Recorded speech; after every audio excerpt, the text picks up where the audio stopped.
In this video, we will be looking at the lead sound for Metal by Gary Numan, continuing on from our last video where he talked about the sort of pad sound for the song, but this time we're using a different synthesizer for this sound, which is the Korg ms20 Mini.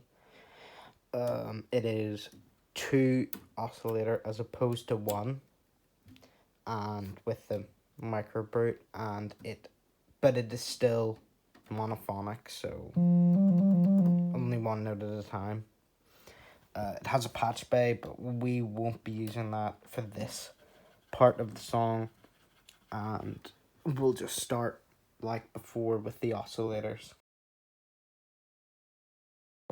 So yet again, I've started with everything sort of in a normal initial patch, and we're starting with a triangle wave. So the 2 oscillators have different waveforms. So oscillator 1, you have a triangle wave, a saw wave, a square wave with pulse width, with the sort of pulse width which we had last time, and white noise. So yeah. So for this sound, actually, we're starting with the triangle wave, and we've got the different octaves here as well. So each oscillator has its own octave select. So for this oscillator, we want to be in 32 feet for this sound to get a sort of deeper, richer tone, but it's still quite thin and boring, to be honest. So we're just gonna add in the second oscillator to add a bit richer, deeper of a sound and more sort of stuff going on. So we'll just bring the second oscillator level up and turn the first oscillator down. So we'll go through each waveform like I did with the first one. Now the second oscillator actually has different waveforms to the first one. So the first is just the sawtooth, no triangle wave on this one, and then there's square, which is big, like a wide square or wide pulse width, but then there's a narrower sort of pulse width which is more crispy and sharp. Then, as you can see, there's a ring, which means ring modulation, which is the frequency of the second oscillator modulated by the frequency of the first. So it's pretty mad, but you can make really good sounds with it. But for this, we're just going to stay on a saw, and we're going to go in the 16 foot, which is sort of that sort of range. When we mix those two together, we have this thicker, much nicer sound.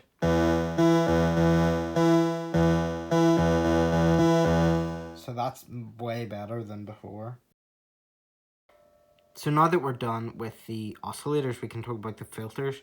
Now the ms20 has 2 filters, a high pass and a low pass, whereas the microbrute only had 1, but you could switch between high pass, low pass, or band pass. But band pass is actually just sort of a mix of the two, when now you can actually do that anyway, just with these two. So if you sort of move these to the same sort of increment, that's kind of a band pass, where you've cut out and you're leaving only the mids sort of in there. They also have resonance or peak in the Korg sort of language. And for this sound, we're gonna do, this is a trick actually, because you think the high pass cuts out low and our sound is quite low, so you wouldn't really think that we'd want to cut the low out, but actually if you make the peak and quite on like 7 and then change the cutoff so it's not cutting off that much, it actually gives you a boost in the bass, which is really nice. There's a lot more presence than there was before that. And as well, for the high pass filter, we're actually going to make it a bit, or the low pass filter, sorry, just put it on 8 and no resonance, and we're just got a bit of,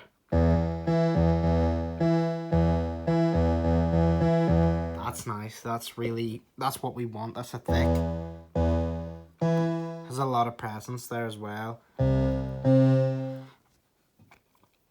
Yeah, so that's that for the filter section.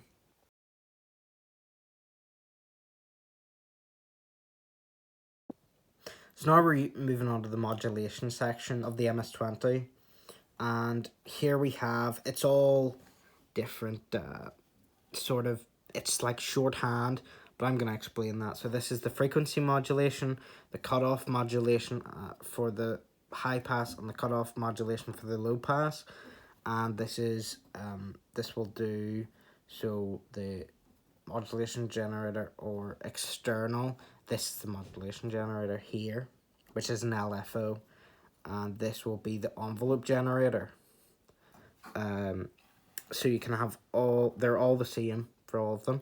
So what we want is actually the envelope generator, and we're just gonna move it up just a tiny bit. So when we have our envelope, which is over here, this is envelope 1 and 2. So we're actually going to use 2 for this because 2 is the same as the amp. It's modulating both the amp and the filter. So that they work hand in hand. So once we've got that, it we kind of get more of a it's kind of more drawn in.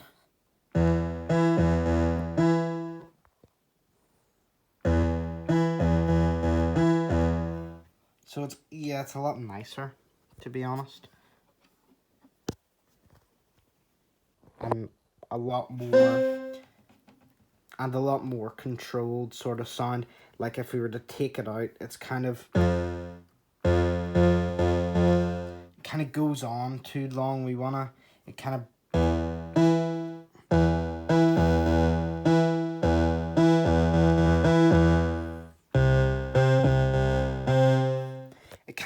it's too much without it. So with it on, that's really, really nice.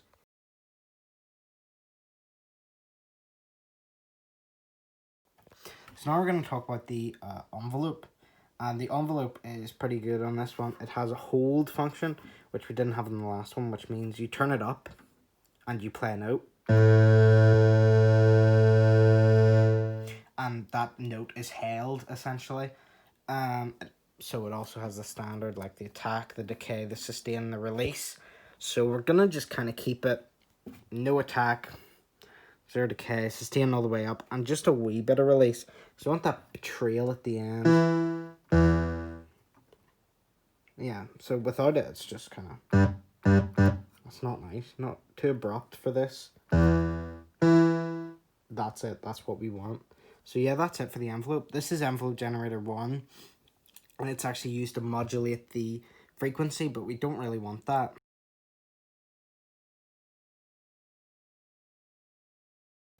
So for the last section, we have the Portamento, and it's just one knob here, and that's pretty good. That's all you need. And you can actually set the time goes really, really high, so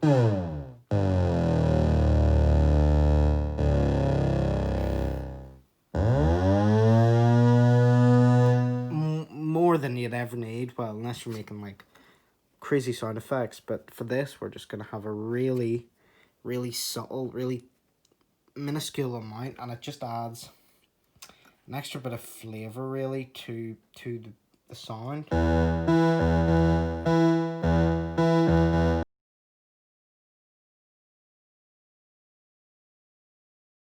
we're going to talk about actually playing the piece, and it's not too difficult. It's just sort of the octaves, and so you just need to get your just get it right. It's quite, there's an extra note and stuff.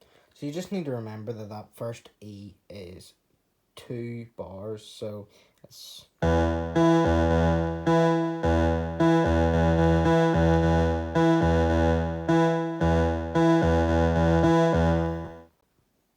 And then you go from there to the C, which is only 1 bar.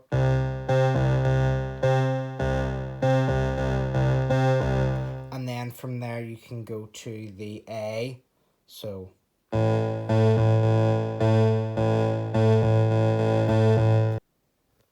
then you go back to the E again.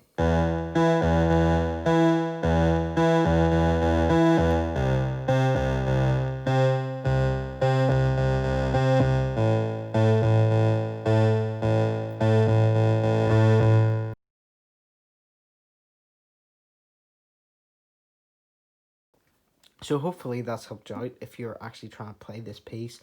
And remember that you don't need this certain synthesizer to do this, as long as your synth has 2 or more oscillators, and it doesn't even have to have the 2 filters, and it has the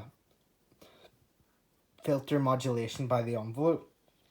You can create this yourself, because there's nothing too specific here that you have to do. It's sort of quite a nice general sound, and I believe the original was done on a mini Moog, so try it yourself with whichever synthesizer you have, and I hope you can join me for the next video.